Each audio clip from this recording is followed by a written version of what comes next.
Hello, this is Ryan Chapman with Fix Your Funnel. In this quick video, I'm going to be walking you through the new additions to version 1.4.0. This is a major upgrade of the one-click upsell script, and we're pretty excited about what we've added. The first thing that's new that I'm really excited about is better error reporting. Of course, we never want an error to occur during an upsell, but when it does, it's good to be able to quickly determine what happened so we can make a correction or address that with the customer. So with 1.4.0, we've added contact record notes. That means there's a note with the actual error added to the contact. We have an error message directory where you can look up and see what all the error codes mean. And then there's also the error tag that's applied whenever an error occurs, and that tag is applied to the contact record. I'll get into why that's such a big deal in just a minute. Next is on credit card declines.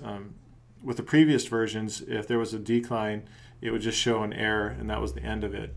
With the addition of 1.4.0, we've added a credit card collection form if you have an SSL certificate on your domain.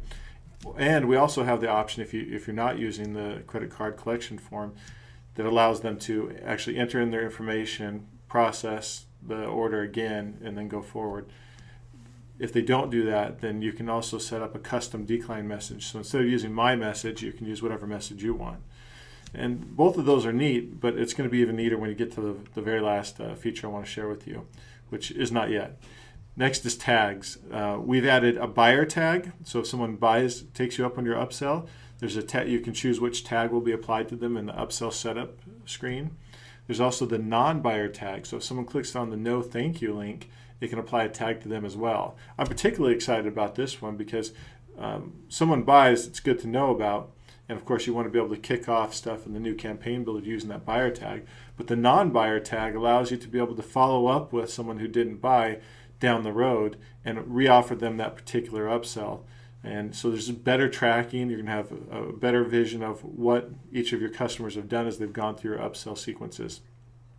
And then finally, the error tag. And the reason the error tag is so important is now you can have a sequence in the new campaign builder kicked off if an error tag is triggered to allow you or your staff to be notified that there was a problem so that you can follow up and close that sale over the phone. So that's really important if you want to make the very most out of your upsells.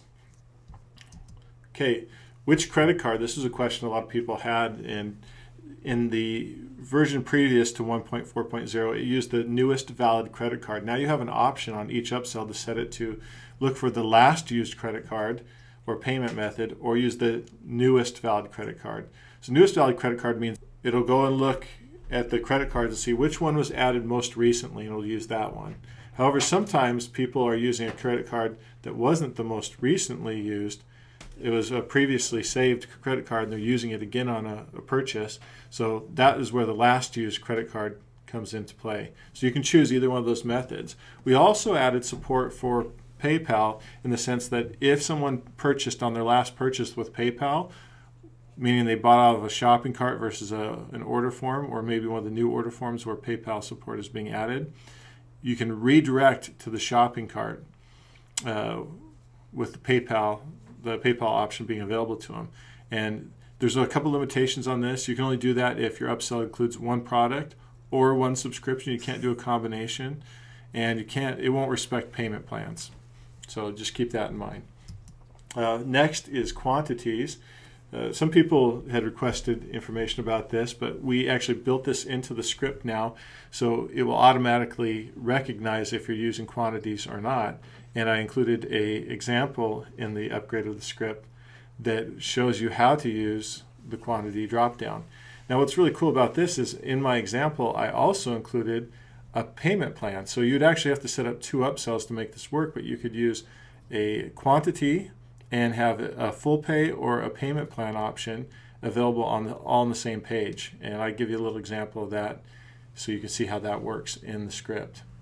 And finally, we introduced skins. So you can skin the error pages and the credit card collection form. In the video where I show you how to set up the upsells, I explain how you can skin those pages, but you can have those pages match every other part of your upsell sequence so that people don't see a white page with black text on it like they have in the past. They'll actually feel like they're on a full-blown page on your website, with the exception that it'll have the error message or the credit card collection form on it. So this is pretty exciting because it allows you to really customize the experience. So there's just a few things that we have seen over the last 3 years that people have requested, and we finally got them all into this new update. So we're pretty excited about it. Hope you enjoy it. If you have any questions, as always, just fire us an email and we'll help you out.